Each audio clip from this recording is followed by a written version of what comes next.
다음으로 가정에 대해서 말씀을 드리면 부채널 취약점이 없더라도 가능하고요. 이제 코드 내에 이용 가능한 코드가 없더라도 가능하고 인클레이브 코드 자체가 없어도 가능합니다. 다만 인클레이브 실행은 필요로 하는데요. 근데 만약에 커널 권한의 공격이 가능하다면 인클레이브의 실행이 없이도 가능하게 됩니다. 그리고 캐시를 이용할 수 있는 상황이어야 합니다.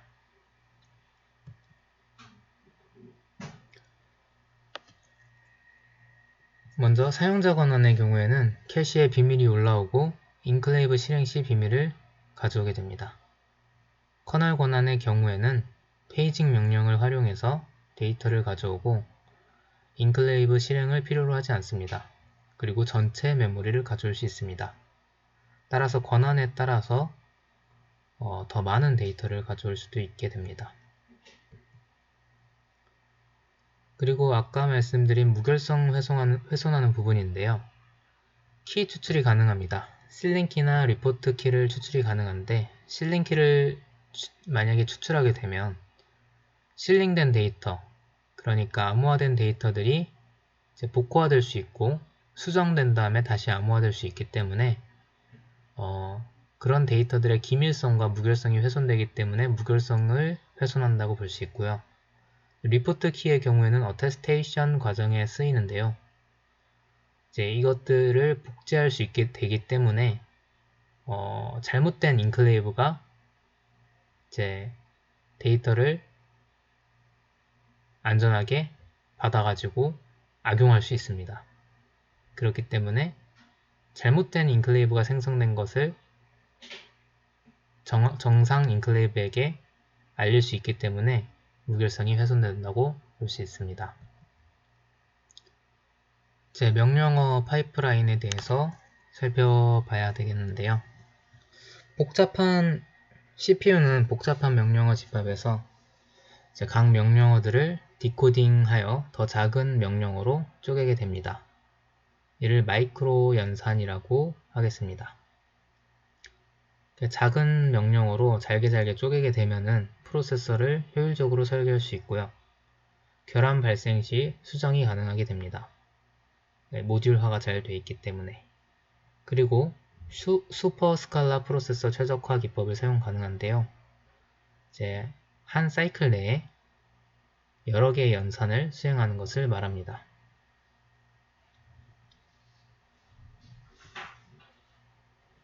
그리고 이 파이프라인은 병렬화 단계, 3단계의 병렬화를 할 수 있는데요. 패치하고 디코드하는 페이지가 있고 이때 명령어를 적재하고 마이크로 연산으로, 그러니까 더 작은 연산으로 변환하는 작업을 합니다. 그래서 명령어를 미리 적재해서 효율성을 높일 수 있는 부분이 여기고요. 스케줄링은 이제 마이크로 연산들을 실행 단위로 스케줄링을 하게 되고요. 하이퍼 스레딩이 사용될 수 있습니다. 리타이어먼트 부분에서는 이제 그 마이크로 연산의 결과들이 레지스터 메모리에 저장될 수 있는 형태로 변환되는 것을 말합니다. 하이퍼 스레딩은 매 사이클마다 이제 여유 자원의 연산을 할당하는 것을 말합니다. 그래서 하나의 코어가 일을 할 때는 하나씩 일을 처리할 텐데 이제 여러 개의 연산을 자원이 남는 대로 할당을 하기 때문에 마치 여러 개의 코어가 작동하는 것처럼 보이는 기술입니다.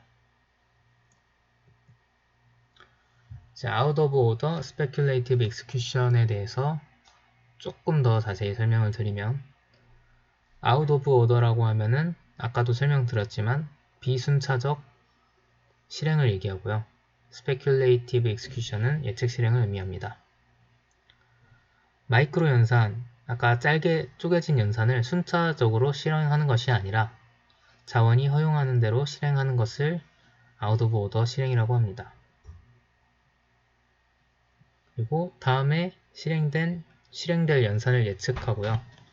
결과는 reorder 버퍼라는 공간에 저장되고 이는 이제 3개의 단계 중에서 마지막 단계였던 리타이어먼트 단계에서 사용되어서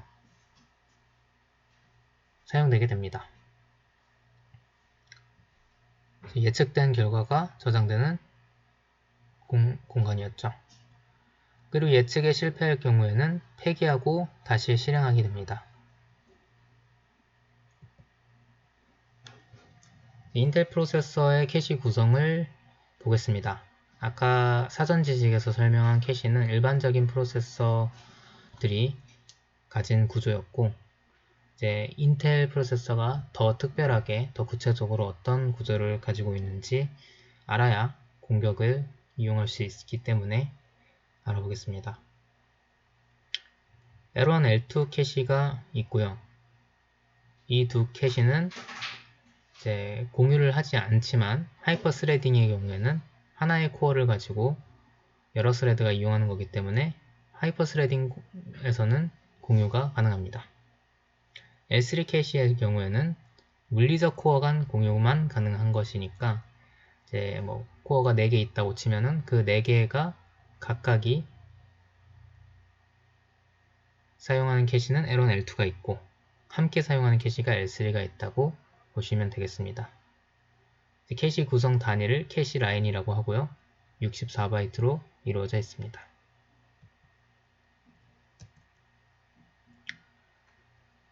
일시적 실행 공격 또는 과도기적 실행 공격이라고 하는데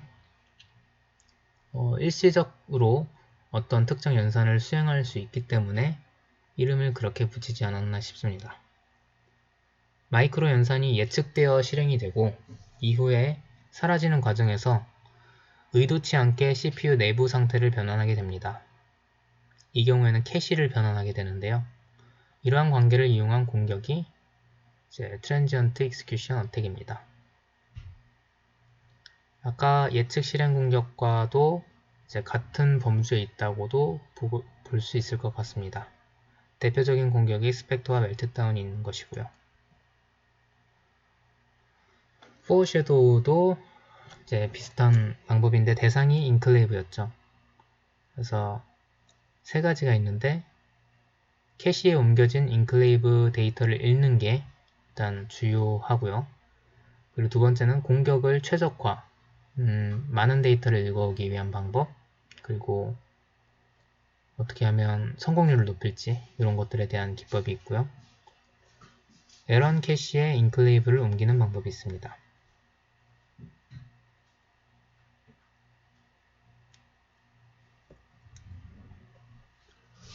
먼저 순서를 이제 설명드리면 256개의 오라클 버퍼를 할당합니다.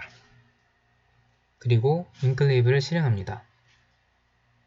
인클레이브를 실행하게 되면은 이 데이터가 평문의 형태로 캐시에 캐싱되게 됩니다. ME의 범위는 캐시를 포함하기 때문에 DRAM에서의 출입만이 안복호화되고 이제 캐시 내부에서의 출입은 안복호화되지 않고 평문의 형태로 있게 됩니다.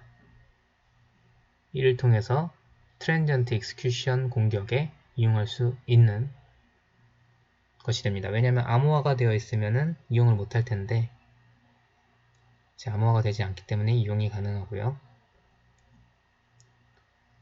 이제 역참조를 통해서 포인터를 가지고 역참조를 통해서 데이터 읽기를 시도를 하게 됩니다. 근데 그 결과로 우리가 얻게 되는 것은 SGX가 기본적으로 보호하는 기법인 어보트 페이지 시멘틱스 때문에 16진수로 FF 값만을 이제 전달받게 됩니다. 근데 이 APS, 줄여서 APS가 어떤 시점에 적용이 되는지 보면은 먼저 페이지 테이블이 성공적으로 승인된 이후 APS가 실행된다는 점인데요. 이를 이용하여서 저 어볼트 페이지 시멘틱스를 우회하게 됩니다.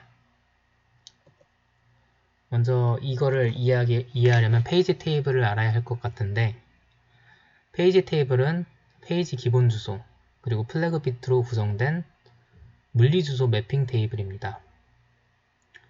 접근 비트를 통해서 이 부분에 접근한 적이 있는지 이 부분이 변경된 적이 있는지 이 페이지에 할당되는 프레임이 존재하는지가 있습니다. 따라서 이 존재 비트를 통해서 할당된 프레임이 있는지를 검사할 수 있는 건데요. 다시 돌아와서 mProtect를 통해서 존재 비트를 0으로 만듦으로써 오해하게 됩니다. 존재 비트가 0이 되면은 시스템에서는 이제 페이지가 할당된 게 없다고 됩니다. 그러면은 어버트 페이지 시멘틱스까지 도달하지 않게 됩니다. 그러니까 페이지 테이블에서 성공적으로 승인이 되지 않았기 때문에 어버트 페이지 시멘틱스가 일어나지 않게 되고 FF를 반환하는 것이 아니라 제대로 된 값을 반환하게 되는 거죠.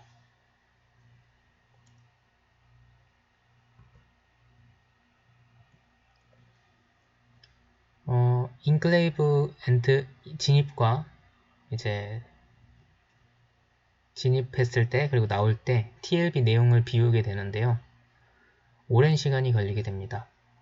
따라서 트랜지언트 어택에서는 이제 그 예측 실행을 할 수 있는 그 충분한 시간이 필요한데 그 시간이 너무 오래 걸리기 때문에 부족하게 됩니다. 따라서 오라클마다 진입점을 다시 설정하여서 나오는 게 아니라 인클레이브 엔트리 진입과 진출을 하지 않고 진입점을 재설정하게 됩니다. 그리고 진입점을 캐시에서 삭제하게 됩니다. 왜냐하면 이 부분이 캐시에 남아있으면은 두 번 검사 시에 캐시가 이용됐었는지 아니면은 처음 이용되는 건지 아니면 이미 이용돼서 존재하는지 판단하기가 어렵기 때문입니다. 그리고 이제 트랜지언트 익스큐션을 실행하는데요. 오라클 버퍼로의 포인터, 돌아가는 포인터, 그리고 비밀로 가는 포인터가 호출이 되면은 다섯 번째 줄에서 비밀을 읽게 됩니다. 그리고 6번, 7번은 그 주소로의 역참조가 일어나든 일어나지 않든 실행되게 됩니다.